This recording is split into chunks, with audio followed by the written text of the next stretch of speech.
to welcome you today to our free bite-sized session, an introduction to aid-funded business opportunities and partnership with development aid. So before I officially kick off, as you might have just heard, this session is being recorded and all the delegates attending today will be able to receive our slides as well as the link to the recording.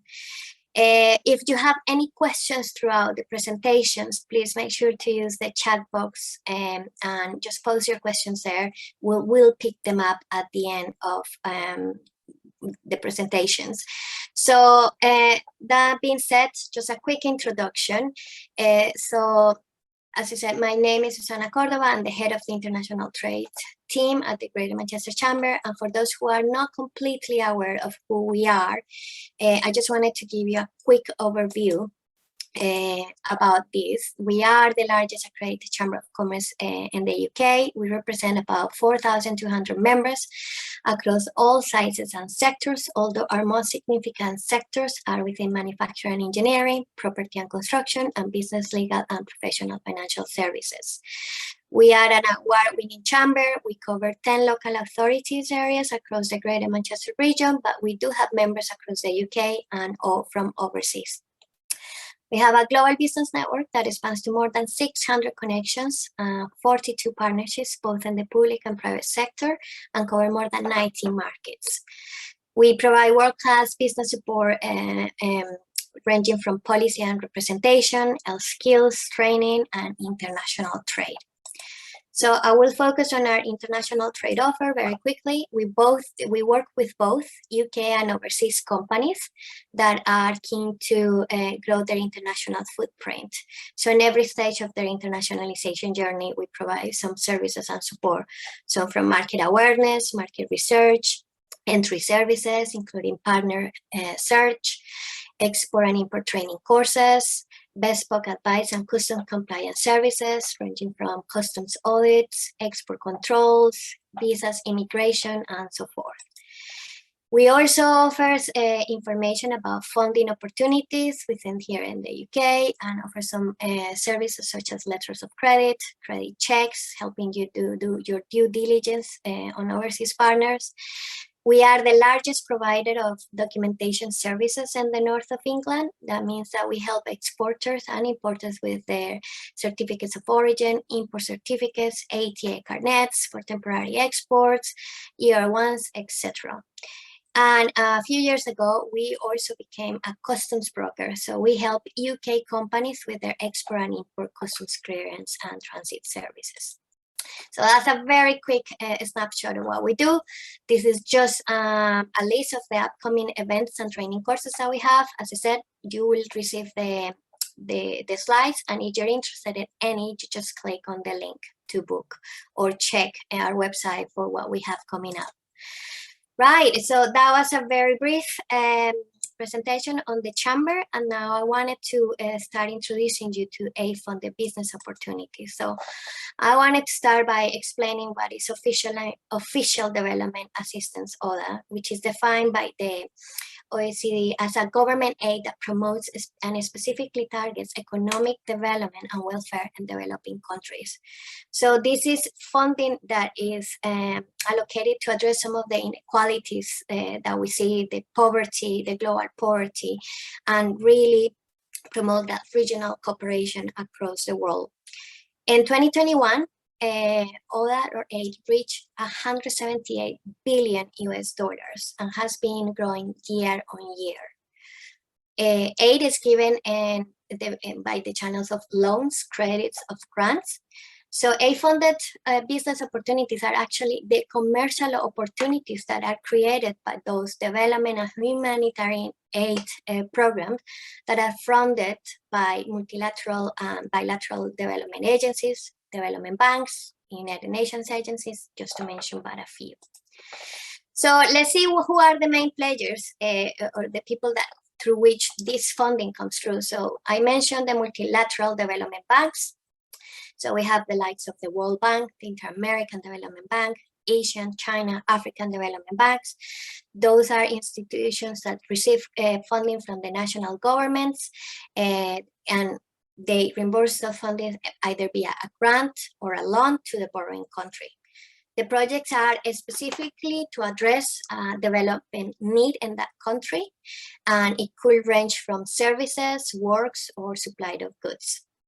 The projects are actually carried out by the executing agency and the borrowing country.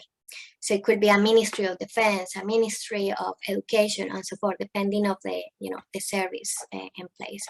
Then we have the United Nations Development Agencies, quite a few of them. I just mentioned three examples there, such as the Food Agriculture Organization, the IMF, the World Health Organization.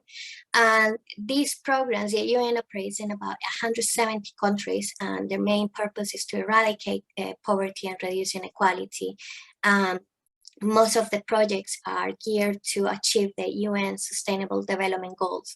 So there is a lot of projects that are going to build the institutional capacity, policies, and build resilience in those countries where they are facing some of the challenges.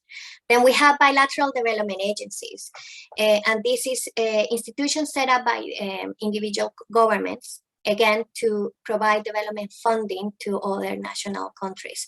Most of the recipients or beneficiaries of this funding are developing countries.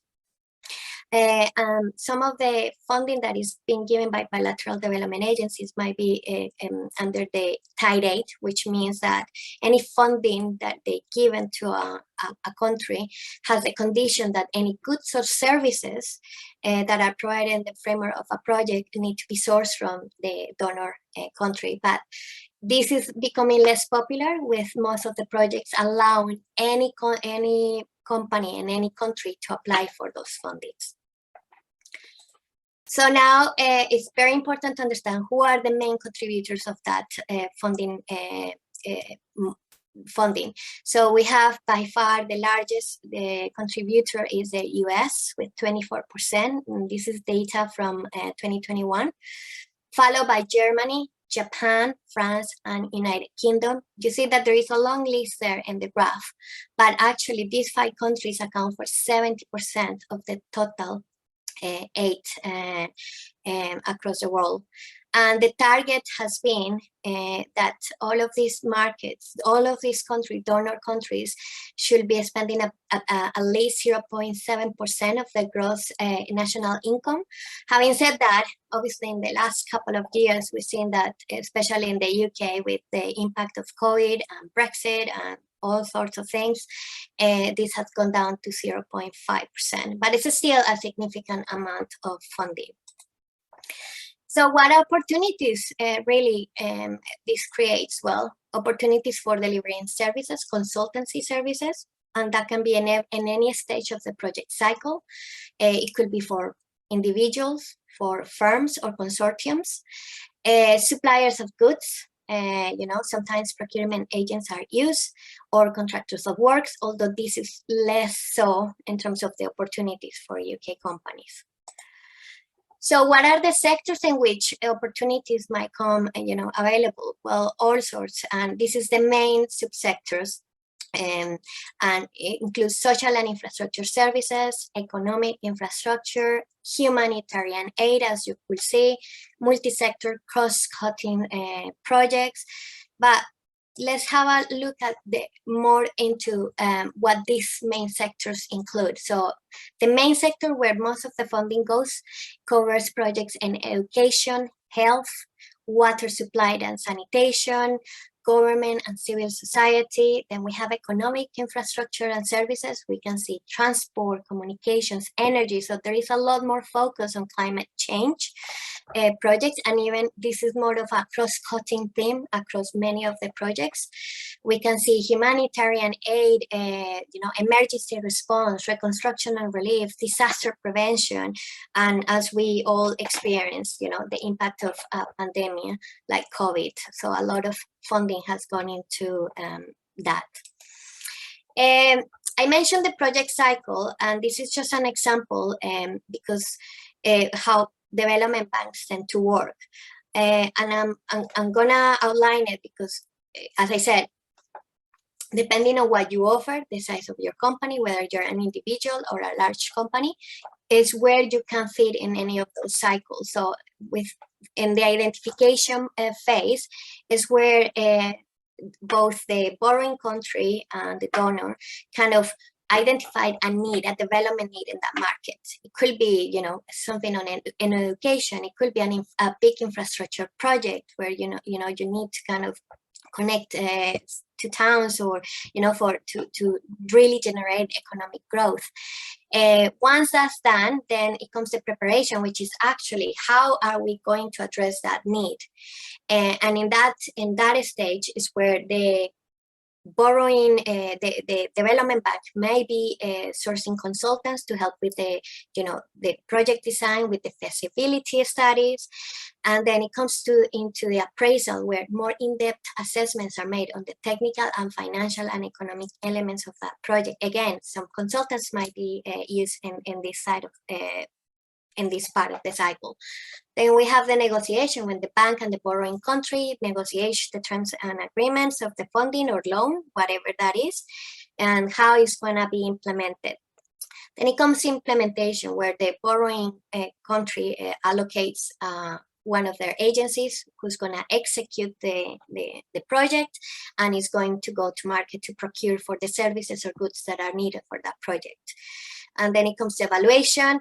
And in any of these stages, for example, on the procurement side, where there is, they need an agency that develops a new education system, or helps with developing a vocational training curriculum. It could be all sorts of examples there where companies can get involved. And it's the same with evaluation. At the end, every project will be evaluated, but based on the technical and financial, the funding that has been spent. So this is just a few useful guidelines. So if you're working with within the development age, meaning multilateral development banks, funding, most of the opportunities for UK companies will be within services.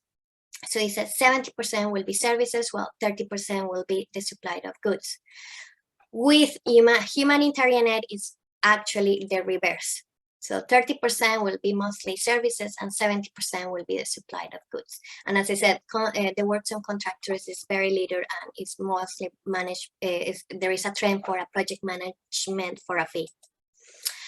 In terms of when you are submitting a tender for a consultancy work, normally you will have to work on both a technical proposal and a financial proposal. However, in terms of what really turns the sides here is the technical quality. That tends to be 70-30 or 80-20.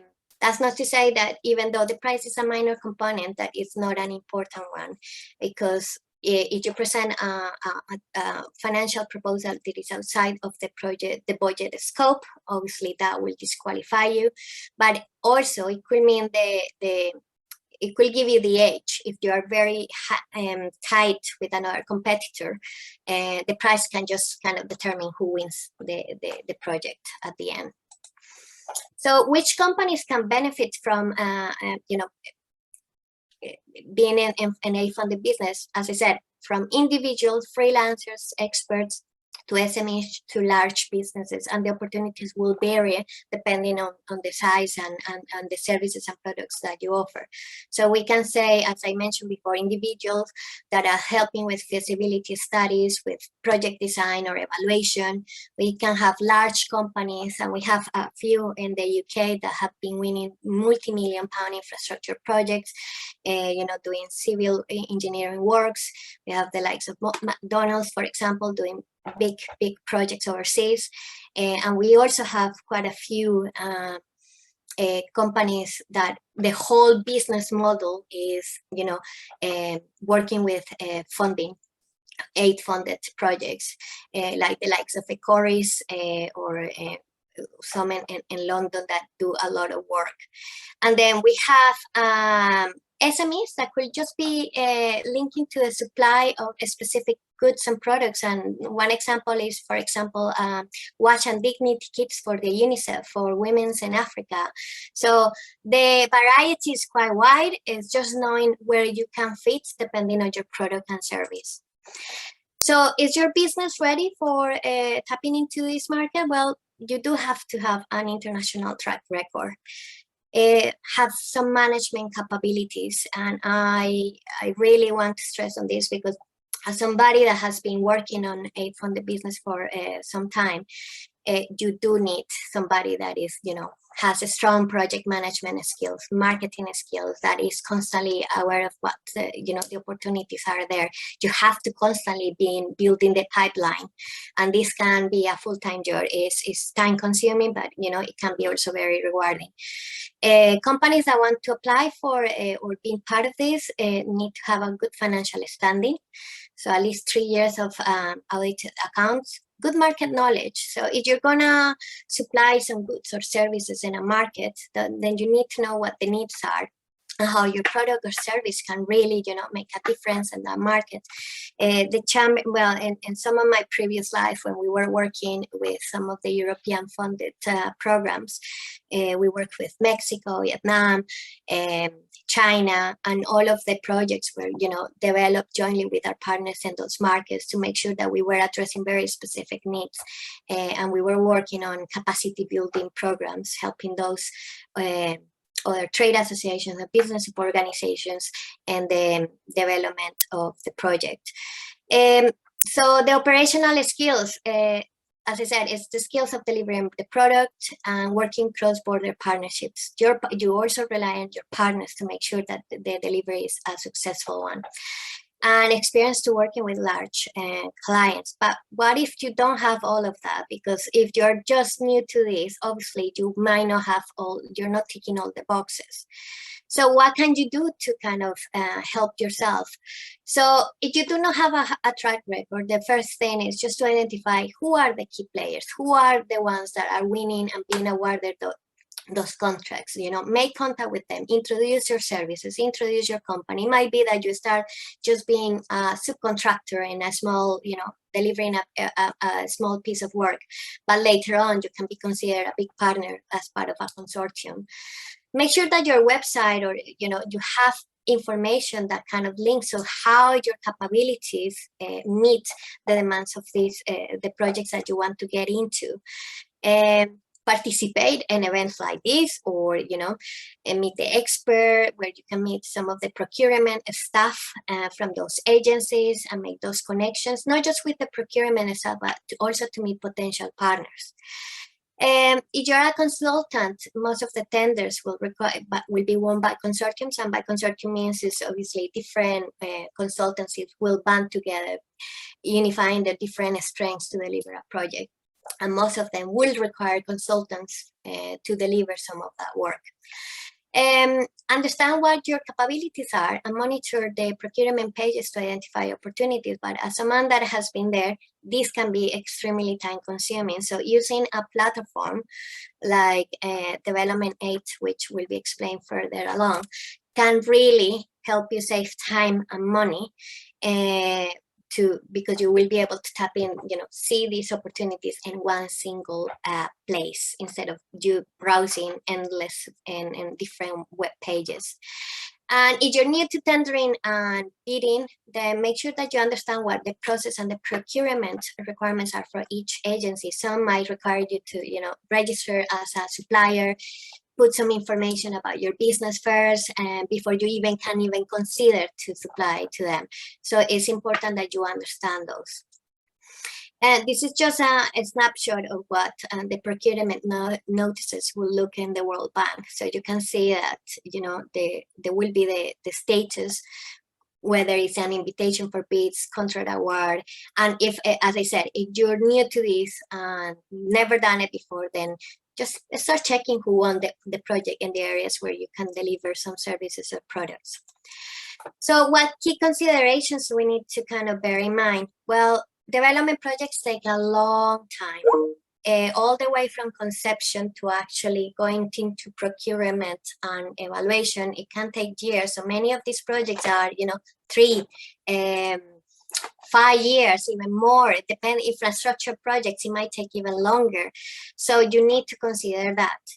Payment is guaranteed, but sometimes can be very slow. So you need to build that into your, budget planning.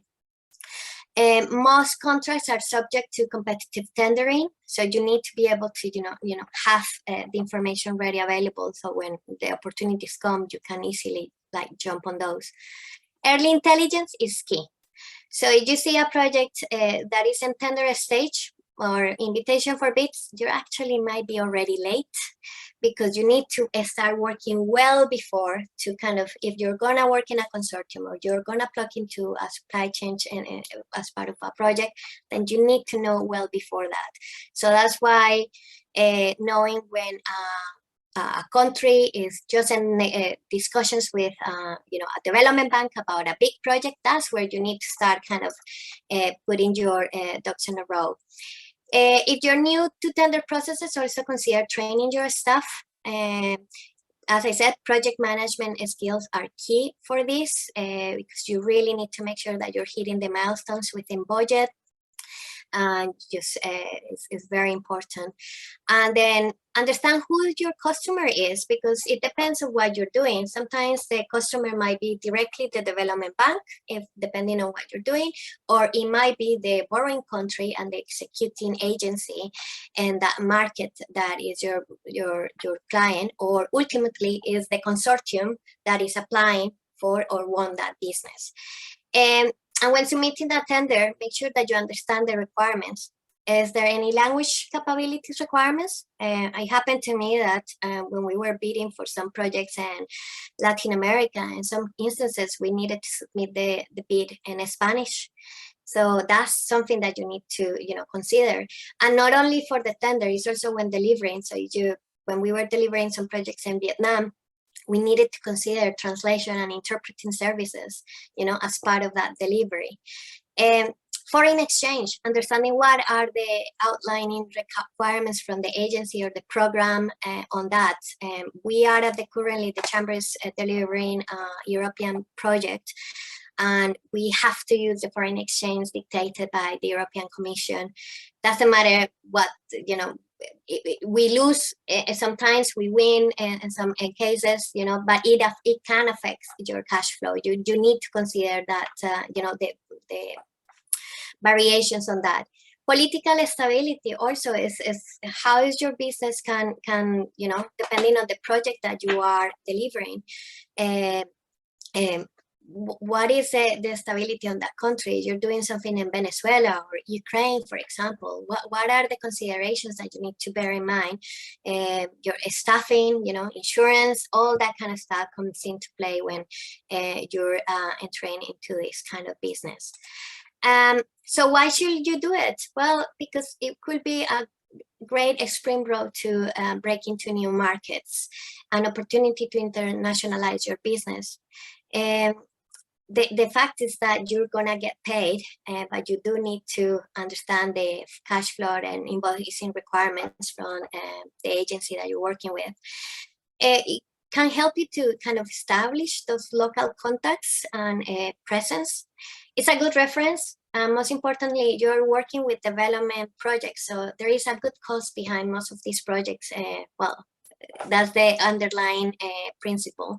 So whether it's helping to reduce global poverty or sustainable economic growth or climate change, or helping a zone and because of a natural disaster, there is always a good cause and it's a good reference.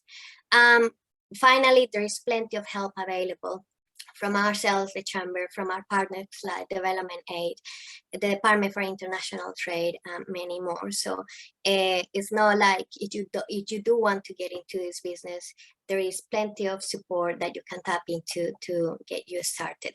So that's it for me. And now I want to welcome Mariana Usung, Head of Strategic Partnerships and Donor Relationships from Development Aid.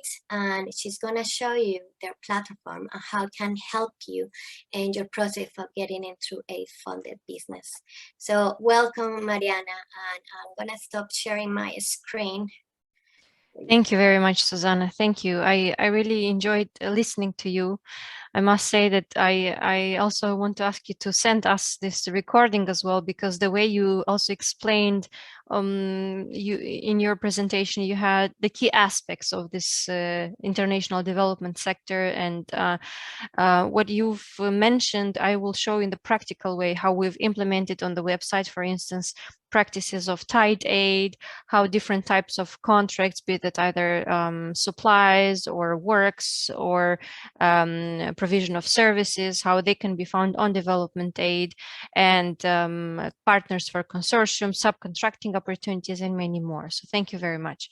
I will share then my screen, and we will all together navigate on the platform development aid. What I did, I logged in on development aid. So a few words about us, who we are. We are in the market for 15 years. So we were launched back in 2007. Our goal is to provide information, to provide standardized information, centralized in one place, and delivered on time to all these players in the donor-funded market. Our business model is based on a membership subscription. So after this presentation, we would like to offer to any members of the Manchester Chamber a 1-week free trial with the possibility to test all of these tools that are about to be presented. So this will give you a good understanding whether this type of business is for you, whether you would like to get into this market, or if you would like to make use of these tools to be more competitive than you are already.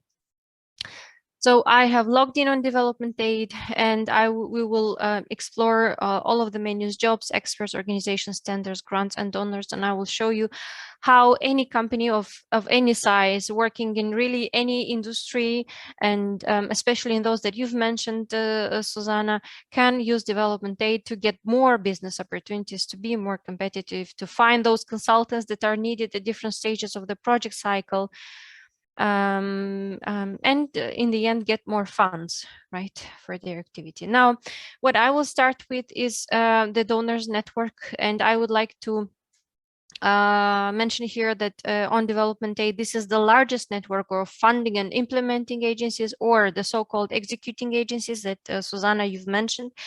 And at the moment, we have more than 16,000 entities in here. This is a menu that allows any company to try to understand which agencies to track, which agencies to look at, depending on the countries and sectors in which they work.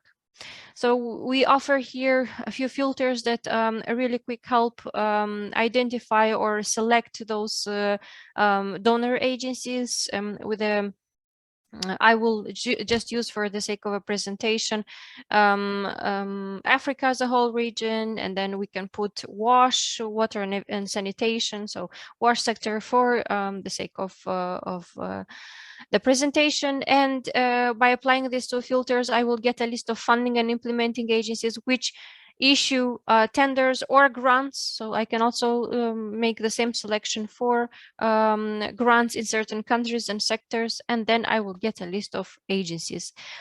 After clicking search, I ended with more than 1,000 funding and implementing agencies, those which finance the largest number of projects out there, development projects. They will be listed on the top. And here you have World Bank, which you also mentioned, Susanna, UNDP, ADB, European Commission, and so on and so forth. We work with all of those types of donor agencies, so also the bilateral, multilateral organizations, the UN agencies, development banks. Also, development aid works with foundations as well, different development financial institutions that now focus on impact investing, private sector representatives, and large NGOs that also act as implementing agencies in this market. We will take the example of European Commission. I think that also this is more relevant to the members of Manchester Chamber.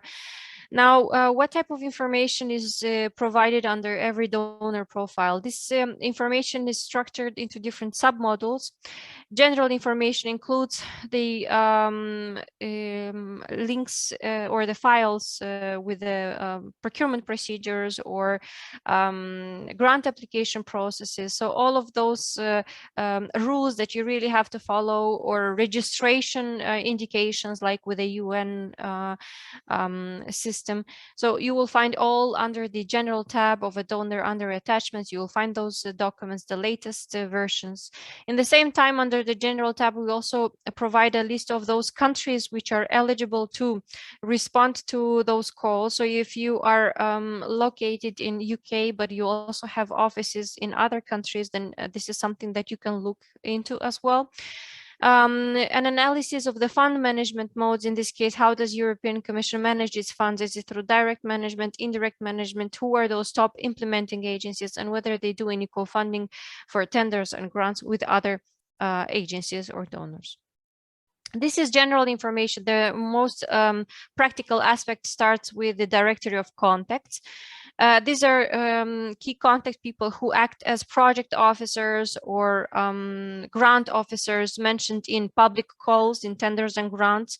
So this gives the possibility to users or to members of development aid to reach out to representatives of the donor. So because it's quite difficult to find the right person to address the questions, or if you're new into this market, it's also a very useful functionality. Then if you're looking for the actual opportunities and you're targeting a specific development agency, under the donor profile, you can explore and make a search just for the calls from that institution for tenders or for grants.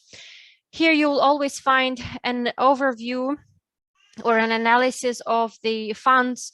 So where are they going? Where does European Commission primarily invest? In which regions, in which sectors? What type of contracts do they finance? Like Susanna mentioned, consulting services, goods, works, and you will see how this differs from donor to donor. A mini search engine is available a bit below here, and you have the possibility to choose any country really in the world, any type of contract. So again, goods, works, consulting services, non-consulting services, also sectors and statuses. Susanna, because you mentioned the project cycle of the development banks, development aid, what we did, we analyzed different stages of all the development banks, of the major implementing agencies. And what we did, we standardized all of these steps. So we provided one project cycle, and all of the information that is on development aids is also standardized in this way. So early intelligence that you mentioned is key, and I would say it's decisive in most of the cases. Is something that we provide, and it takes the form of country programming or country strategy papers, formulation of project ideas, approval of financing. So after the negotiation between the bank and the borrowing country, and then the actual implementation stage, forecast notices, open calls, who gets shortlisted, who gets awarded, and if there are any completion evaluation reports. And just like what you mentioned, Susanna, I would say we are the only ones so far who track throughout all of these years. And indeed, it can take sometime many years for a project to be implemented. And from early intelligence development, aid tries to look at historical data as well, to identify the past programs, and then to track how many actual contracts were awarded, who were those implementing agencies, who are those contractors. So this is something that you will find on development aid. Under then grants also can be found on development aid. They are also in the same manner standardized from different sources, and then you get an overview or the focus. So where do these funds go into, in which regions, sectors, and who are those entities which are eligible to or which are getting awarded, basically. And the same filtering criteria: location, status, sectors, and budget. Um, some on development day we have three categories of users. We have the donors, we have the organizations or the companies basically of any size and shape, and we also have the experts or the individual consultants. So the job section under any donor profile is something that would be relevant to consultants whenever you're looking for opportunities to provide your services as an individual, as a development professional. So jobs are also centralized under the tab of a donor. Country strategy papers representing the development plans. They can be downloaded also per country, so it depends on how the donor publishes the information. Sometimes you will see that some of the agencies don't publish this information, and whenever it's out there, development aid will have it on its website. An analysis of contractors is what you will need whenever you go after the calls of is what you will need to know basically who are those key companies that are the most competitive or win most of the contracts with a certain donor agency. And also this tab will show you how, to what extent does and usually the bilateral donors, to what extent do the bilateral donors practice tied aid, what you've mentioned again, Susanna. Under the contractors here, you will see basically who are the type of entities that usually get awarded and where do they come from. So the biggest number of contractors or awarded to companies, where do they come from? And we see here, very interesting, from European Commission, 23% of contractors are from Italy, from France, Turkey, Spain, and Germany.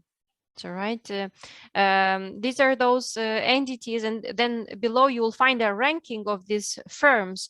Basically, you will see how many times they were awarded, and this ranking helps you to know who are those companies that you would want to form a consortium with, you would want to go in a joint venture with whenever you respond to calls from European Commission or from any other donor, and you can reach out to them and offer basically your expertise in forming consortium and responding to calls.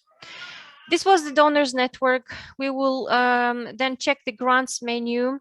Grants menu was recently added on the website as a separate menu, and what it does basically, it centralizes all the calls for proposals from all of those donors in one place. So you have the possibility to search and filter opportunities by keywords, filtering opportunities by location, really any country in the world. Development aid has no limitation of country or sector as well. We have our own scheme of classifying data. So this scheme hasn't changed throughout the 15 years that we've been on the market. So it's quite, it has these categories that include all of the possible sectors and subsectors. Eligible applicant types, where you can choose what type of entity do you represent to see what kind of grants are there. Funding agencies. So this is where you can see all of those funding agencies that development aid is tracking. For you to understand also, development aid has a large human capacity, more than 260 people who work on maintaining the website on a daily basis and tracking information to make it available to our members, statuses, date when information was published or edited, who is eligible to respond to calls, and budget. All of in the same time, I will here under the grants module, you will have the possibility to also create alerts, grant alerts, and you will get notifications directly on your email with relevant calls that will be sent either daily or twice per week, depending how often you prefer. You will have the possibility to create unlimited alerts for you or for your colleagues as well. And the same works for tenders. If you're going after commercial opportunities, just like Susanna mentioned, development aid centralizes all of this information, and there is a lot of work behind all of these sources that are tracked, and to make sure that early information from early intelligence up to awarded, up to completion evaluation stage is provided on development aid. So you can either search for grants or for tenders here in the same manner, where you can put keywords that describe the key activity of your entity, of your business, location, sectors, also category of contracts, that you are going after, funding agencies, statuses, date of when the information was published, type, and budget. Alerts are also possible to create here under the respective menu, tenders menu. And by the way, more multiple recipients from your organization can be included as recipients of these alerts. So if you would like to have one alert for all the departments or for multiple people, you have this possibility, but in the same time you can create individual alerts, and everyone has this possibility. On development date, all of the information is available again with a subscription. What I want to show you is I will open several examples of different calls, and you will see how the information is structured on development date. You will find all the necessary documents with updates, and this is how the information will be displayed. All of the details are entered by us manually. All of the documents are also attached. You will see that this opportunity initially was posted on development date on 28th of September, but then there were updates and addendums or corrigendums are uploaded, questions and answers. So you will get a notification as every time there is an update related to the call of your interest. Now, the project cycle timeline that also Susanna covered, this is the visualization of all of the stages of the project cycle, and you also get an easy understanding of the stage that this call is at. And again, like I said, throughout the years, we look at all the stages and we try to see basically whether different programs actually are implemented and who gets awarded, who gets shortlisted, or maybe if they remain at the early intelligence stage. You will find always a description of the call, the link to the source as well. So like Susanna said, some of the donors require you to register with them in their vendor system, and then we give you always the link to the source, and then you are asked to complete a registration and provide your documents. You will always have the contact details, so to reach out to regarding the call. And after identifying a call on development date, we help you at the next stage, which is the forming of the consortium or the joint venture. So this starts with a recommendation that is made in every tender, in every grant, a recommendation for international partners and local partners, and as well as international experts and local experts. Here you'll have top 2 recommendations of partners, international or local, but more partners are mentioned here below, as well as experts that can be viewed under the next menus that we will check. If I click on international partners, the system, what it will do, it will redirect me to the next menu after the tender. So it will be our organizations database, which is designed to help you form consortium, to help you to find partners, distributors, and to respond to calls together.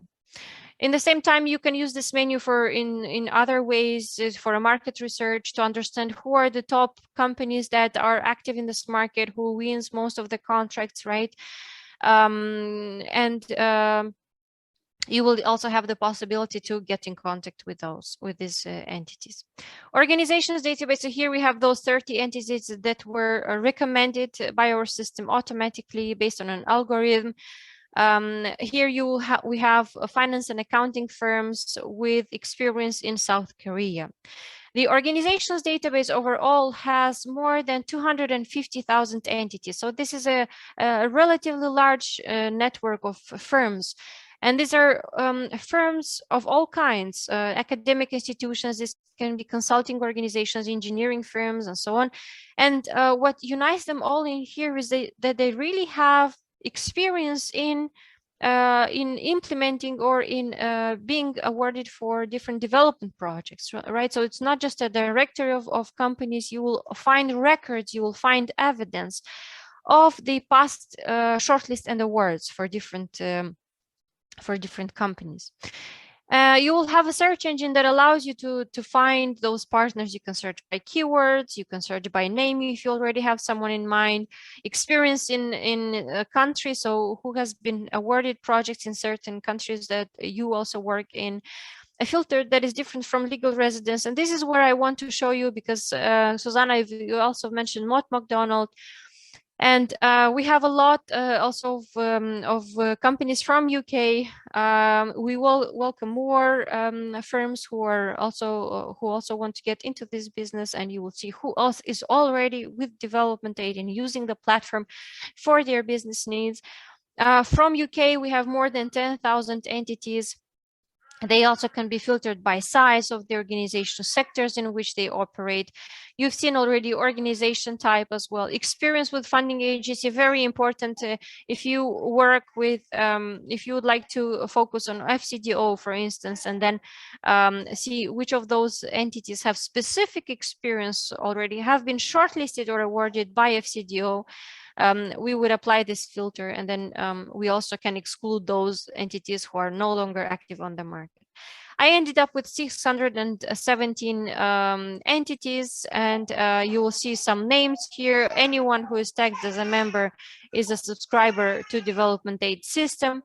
What information you would need is basically the list of contracts, the list of shortlists and awards in which a certain company has been mentioned.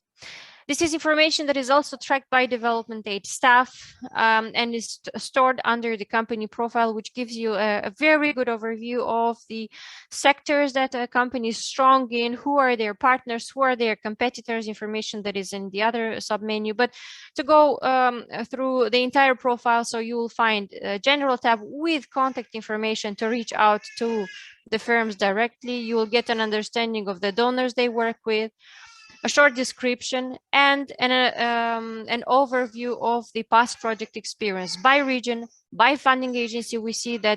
Um, we see that DT Global International Development primarily is working with FCDO, but there is European Commission, World Bank, working in monitoring and evaluation projects, roads and bridges. And also relatively new, what we launched on the website is the so-called award ratio. What are the chances of them winning a contract? So basically 50% chance, which is also relatively high. Below, you will see the companies that were the partners to form consortium. So those organizations with whom they were getting in DT Global International Development was getting in contact to form consortium, and who were their competitors. And this is where we also see Mott MacDonald. Any of the company names are clickable. So if I just click on Mott MacDonald, because it was also mentioned before, the same information will be, so the information will be structured in the same way, is what I meant. General information, project experience overview, partners, competitors, and we explore the other submenus. I skipped the job section as there are no vacancies advertised, but there are 9 tenders in which Mott MacDonald acts also as an implementing agency for FCDO. And there are 795 contracts in which Mott MacDonald has been either shortlisted or awarded. We also have here a sub page with current shortlists, and every time when there is an award notice issued, then all of these current shortlists will be transferred to shortlist and award. So in the first part, you will see all of those calls in which Mott MacDonald has been either shortlisted, and you will always get the name of the firm who was awarded. And under the current shortlist, those calls for which Mott MacDonald was shortlisted either as a leader or as a partner, this information is available here. You will see the donor, you will see a location of the project sector, and then whenever there is an award notice published, development aid would pick it up and transfer this data here. In the same time, the full list of partners and competitors is available under the last submenu of a company profile, and you can understand which were those firms that were usually contacted for the partnership, and these are the offices from Netherlands, from Turkey of McDonald, and those competing entities. It's true that in this market sometimes you compete, sometimes you partner, right? So you will see sometimes the same company either as a partner or as a competitor. Development Aid has recently launched a calls for partners menu. It's a matchmaking service that allows companies to come here, companies and organizations to come and to announce that they are looking for a partner. And also we would like to offer during the test version also all of the members of the Manchester Chamber the possibility to publish such calls, and then you will be contacted directly by the firms interested in partnering up with you. You will see also who else is publishing on Development Aid, and as an example here, when you publish such a call, you will be able to choose the type of partner you're looking for, the location of the partner, the project location, and you can also use this announcement as a modality to advertise what is that you do, what type of services you provide, or goods, or whether you're a contractor and you do works or engineering projects. Under the organization's model, Development Aid also provides sanctioned information. So on the information about those firms who ended up being sanctioned for different reasons by the development banks, by the UN organization. So this is official public information, and it helps you to stay on the safe side and to perform some sort of due diligence for any potential partner. And Susanna's mentioned that you've worked in Vietnam before, for instance, so you can see some of the names of entities from Vietnam being sanctioned by World Bank. There is a start date, end date, and the reason why some of the entities ended up being sanctioned. Also, under the organizations model, we will also have, you will also be able to find information on awards, historical information that is stored by us, and every single project gives you the name of the firms that were awarded, the value of the contract, and all of those involved participants, the awarded consortium, the leaders, and the partners. Lastly, the experts menu can be used by any firm to contract consultants, development professionals. So if any of you are looking for maybe proposal writers and you're new into this market, experts model is a great resource of specialists to be searched into, where there are more than 100,000 specialists divided into a default database with 91,000 advanced database with another 20,000 specialists here who are only senior experts.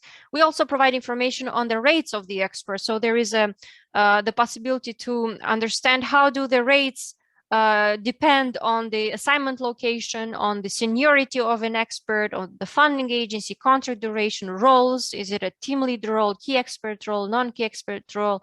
Development Aid has collected information from more than 12,000 individual professionals, information from 2002 up to present, and we give you those numbers in different currencies, and you can understand more or less what are the financial expectations. Similarly to organizations, there is information on sanctioned individuals where you can see the names of those people who ended up also being sanctioned.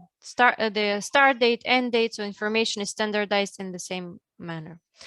Jobs menu would be the job board where firms can come here and publish that they are looking for a specialist in different industries, and this information will be disseminated by Development Aid through different channels. This would be newsletters to which we have subscribed more than 150,000 readers, subscribers from development sector, and we would also do social media promotion on LinkedIn, Facebook, and Twitter for all those firms who are looking to find the right specialist. This would be all on my end. We have 5 minutes left for questions and answers, and thank you very much. I will stop sharing my screen. Thank you so much, Mariana. And I wish I had known about Development 8 when I was very proactively working on this, because it would have saved me a hell of a lot of time going through a lot of pages and trying to understand and finding partners. I think that's one of the features of the platform that I found really useful, and it helped with the due diligence by knowing if what's the track record and whether they've been sanctioned or not, partners or individuals. So that's a really great tool, I believe. So we are just a few of us. So what I will suggest is, I know there is one question on the chat, and I'll try to. So I'm sorry if I'm not pronouncing this correctly. Ajodechi. Thank you for your question. So yes, more than happy to kind of follow up with yourself on a one-to-one, but we're also, as I said, we'll be sending the link of this recording plus an offer from Development Aid to have a go for a week, a trial session.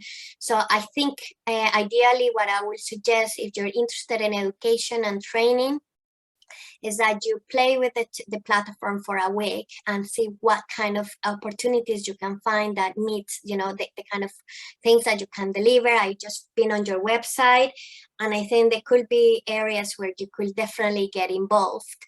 And then we can follow up with a one-to-one with a member of my team to see how else we can support you. But just have a look at what the opportunities first. And again, if you're very serious on this, on tapping into this, the aid funded business, then I will really suggest that you really use a platform like Development Aid. It just, you have no idea how much time and money will save you that. So yes, I'll ask my team to send my details, and we can follow up directly with you for the one-to-one. Is there any other questions across the delegates that you really need an answer? I was going to ask about the partners, but you actually very well explained all the features. So I'm just really, the chamber is also using the platform, and I have to say that it's really good. And we haven't been more active. I'm hoping that we can, do more and showcase how that is helping even ourselves to kind of get into new opportunities. The information will also be available on our website. I don't see any more questions. Let me just see. I just want to say, Susanna, that maybe during the trial, when companies actually start testing, there might be more questions. So we can be contacted as well. There will be a chat on the website. So maybe questions later on will appear. Yeah, no worries. And if you happen to think about something that you didn't think about it now, just send us an email. And whether it's myself or we send you through Mariana, then we'll make sure that you'll get some answer to your questions. But for now, thank you so much for tuning in. And we wish you a rest of a good day.